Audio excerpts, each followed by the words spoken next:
এক নেতা বক্তব্য দিচ্ছে যে আমাদের প্রতিজ্ঞা করা উচিত, আমাদের মরার পরে আমাদের কাপড়ের কাপড় যেন ধানের শীষ দিয়ে মোড়ানো থাকে। আমাদের আজকে প্রতিজ্ঞা হওয়া উচিত, আমরা যারা আছি সকলের সর্বশেষ যেদিন কাফনের কাপড়টা হবে সেদিনের কাফনের কাপড়টা যেন ধানের শীষ প্রতীক দিয়ে যেন মোড়ানো হয়। তার কারণ আমাদের প্রতীক হলো ধানের শীষ। ধানের শীষ মার্কা কাপড়ের মধ্যে নিয়ে আমরা যেন কবরে যেতে পারি। সুবহানাল্লাহ না নাউজুবিল্লাহ। আচ্ছা, আমরা যে কাপড়ের কাপড় পরে কবরে যাই, ওখানে কি ধানের শীষের মার্কা দেওয়া কোরআন হাদিসে লেখা আছে? নৌকোর ছবি, দাড়িপাল্লার মার্কা না, কবরে কোনো মার্কা চলে না। ধানের শীষও নাই, নৌকোই নাই, দাড়িপাল্লাও নাই, লাঙ্গলও নাই। কবর দেখবে আমূল, কারা ভালো আমূল নিয়ে কবরে যেতে পারে। আমূল করার আপনার কোনো সুযোগ নাই, প্রতিযোগিতা নাই, চেষ্টা নাই। আপনি ধানের শীষের মার্কানে কবরে ঢুকলেই পার পাবেন, অতই সোজা। ওটা কি দুনিয়ার যে ক্ষমতায় আছি যা করবো তাই? এগুলো আবেগ। কত জাহেল, কত মূর্খ, কত আহম্মক। শহীদ প্রেসিডেন্ট জিয়াউর রহমান উনি কি ধানের শীষ নিয়ে কবরে যেতে চেয়েছে? খালেদা জিয়া কি ধানের শীষের মার্কা কবরে চেয়েছে? বর্তমান তারেক রহমান প্রধানমন্ত্রী, আমাদের বগুড়ার ছেলে, উনিও কি ধানের শীষ নিয়ে কবরে যেতে চাবে? তাহলে বড় নেতারা ধানের শীষ নিয়ে কবরে যাইতে চাচ্ছে না। আপনি কোথাকার কোন ছুটকে ভাটকে নেতা, আবেগের ঠেলায় শরীয়ত বোঝেন না, ধর্ম বোঝেন না, ধানের শীষ মার্কানে কবরত যেতে চান, যান। কবরত যাওয়ার পরই শয়তান যখন আসে প্রশ্ন করবে, তখন বুঝবেন পেয়ালা কাকে বলে। কথা বল না কা? কবর এই দুনিয়ার আজগবি দল আর মার্কা দেখবে না, কবর দেখবে আমূল। আল্লাযী খালাকাল মাউতা ওয়াল হায়াতা লিয়াবলুয়াকুম আইয়ুকুম আহসানু আমালা। কারা কারা ভালো ভালো আমল করে কবরে যেতে পারে, ওই কবরটাকে জান্নাতের বাগান বানায়া দেবে কে? সেলিনা হায়াত আইভি, মেয়র ছিলেন নারায়ণগঞ্জের, তিনি বলেছিল যে জয় বাংলা বলতে বলতে যেন আমার মরণ হয়। নাউজুবিল্লাহ বলেন। রসুল বলতেছে মান কানা আখিরু কালামিহি লা ইলাহা ইল্লাল্লাহ ফাদাখালাল জান্নাহ। যারা কালেমা পড়তে পড়তে মারা যাবে, এক কালেমার ওসিলাই আল্লাহ তাদের জান্নাতের মেহমান বানাবে। সুবহানাল্লাহ বলেন। তাহলে আমরা কি মুখে জয় বাংলা স্লোগান চাই, নৌকা ধানের শীষ প্রতীক চাই, না কালেমা পড়তে পড়তে মরতে চাই?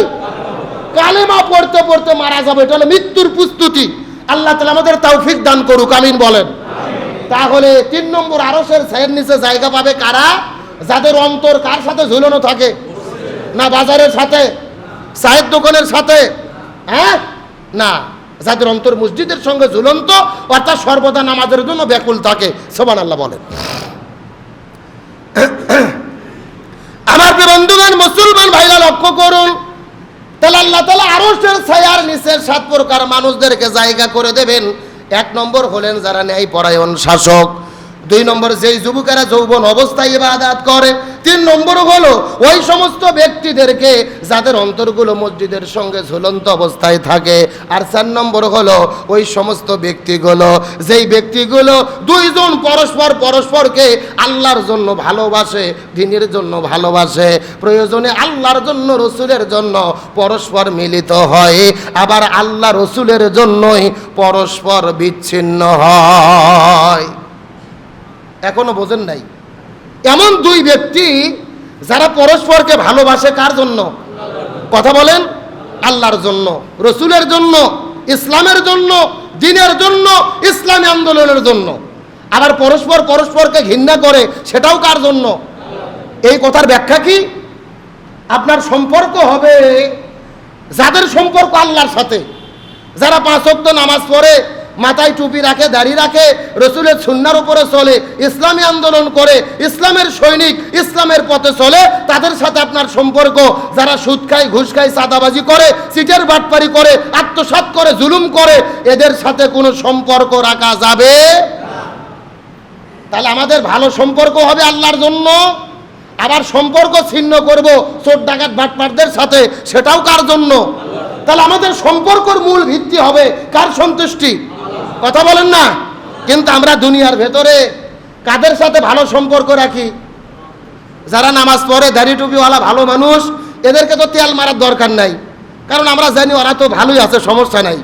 আর যত চাঁদাবাজ, যত চিটার বাটপার, প্রভাবশালী, ধর্ষণ করে, মানুষ হত্যা করে, চাঁদাবাজি করে, দেখবেন আমরা যাইয়া তলে তলে ওদেরকেই তেল মারিয়া ওদের পক্ষে থাকার চেষ্টা করি, যে বিপদত পড়লে ও যেন আমাকে রক্ষা করে। ভুল বললাম? তাহলে ঠিক এত আসতে বললেন কেন? জোরে একবার ঠিক বলেন তো দেখি। রসুল বলতেছে সম্পর্ক হবে কার ভিত্তিতে? আল্লাহর সন্তুষ্টি অর্জনের ভিত্তিতে। খারাপ মানুষের সঙ্গে আপনার কোনো সম্পর্ক নাই, আপনার সম্পর্ক ভালো মানুষের সাথে, নামাজি আলার সাথে নামাজি আলার মিল হবে। আল্লাহকে যারা ভালোবাসে তার সাথে আপনার সম্পর্ক হবে, আল্লাহর সন্তুষ্টি যারা চায় তাদের সঙ্গে আপনার সম্পর্ক হবে। এই সমাজের যারা খারাপ মানুষ এদের সঙ্গে ভালো মানুষের সম্পর্ক হতে পারে? এখন প্রশ্ন আসতে পারে তার এর দ্বারা উপকার কি? এর দ্বারা উপকার হলো আপনি যখন খারাপ মানুষের সাথে মিশবেন না তখন দেখবেন ওই খারাপ মানুষগুলো ধীরে ধীরে ভালো হওয়ার চেষ্টা করবে। কথা বলেন না কেন? একটা লোক খুবই খারাপ, এলাকার সবচাইতে বড় খারাপ, এখন ওই লোকের মেয়ের বিয়ের বয়স হয়েছে, মেয়ে বিয়ে দেওয়া লাগবে। এলাকায় যদি জানাজানি হয় লোকটা এত খারাপ, জানার পরে এলাকার লোক কর মেয়ে দিয়ে বিয়ে করাবে?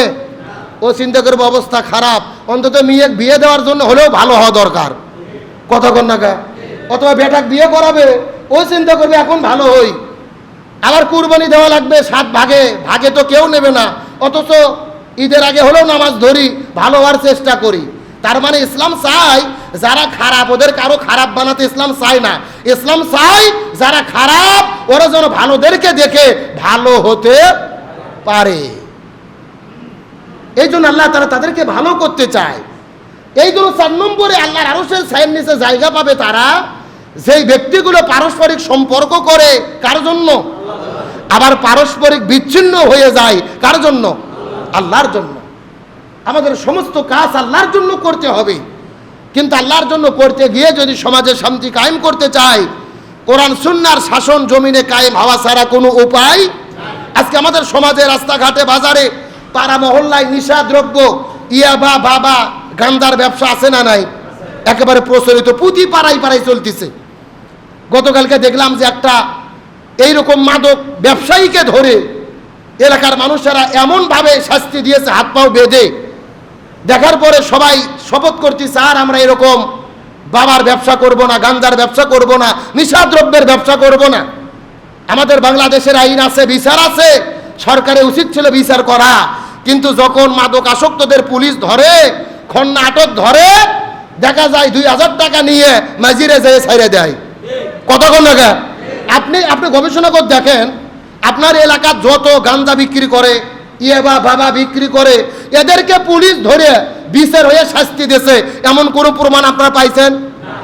হয়তোবা কাউকে ধরে টাকা নিয়ে ছেড়ে দেয়, অথবা কেউ জেলে যেয়ে 15 দিন 1 মাস পরে বার হয়ে চলে আসে, আসার পরে ও চোর হয়ে ঢোকে, ডাকাত হয়ে বাড়ায়, আসে আরো তুমুল হারে ব্যবসা করে। আপনার ছেলেকে আমার ছেলেকে নিশাদ্রব্যের মধ্যে পতিত করে চরিত্র নষ্ট করে দিচ্ছে। একটা ছেলে যখন একবার নিশার মধ্যে ঢুকে যায় ওই সন্তানকে আর ভালো করা যায়? এত মারাত্মক খারাপ জিনিস। বাবা মা শেষ পর্যন্ত সন্তানদের ভালো করার জন্য নিজেরাই জেলের মধ্যে বন্দি করে রাখে, আমার সন্তানটা তাও যেন নিশা ছাড়ে। কত অভিশপ্ত একটা বিষয়, অথচ সেটা আমরা নির্মূল করতে পারতেছি না। এই জন্য শুধু বাংলাদেশের নীতি আর আইন দিয়ে এগুলো বন্ধ করা যাবে না। এই মাদক আসক্ত বন্ধ করতে গেলে আমাদের গ্রাম পাড়া মহল্লার সকলকে একতাবদ্ধভাবে এই সমস্ত মাদক আসক্তদেরকে, ব্যবসায়িকদেরকে আমাদেরকে প্রতিহত করতে হবে। কিন্তু আমরা তো এদেরকে কিছু বলি না, চিন্তা করি ওকে কিছু বলবো, রাতের বেলা আমার পেছন দিক থেকে চাকু মারবে, বিপদ। কেউ কিছু বলে না, ওরা ইচ্ছা মতো চালিয়ে যাচ্ছে। আপনার আমার ছেলে মেয়ে আসক্ত হয়ে জীবনটা ধ্বংস করে দিচ্ছে। এই মাদক আসক্ত নিশাদ্রব্যকে হারাম করেছেন কে?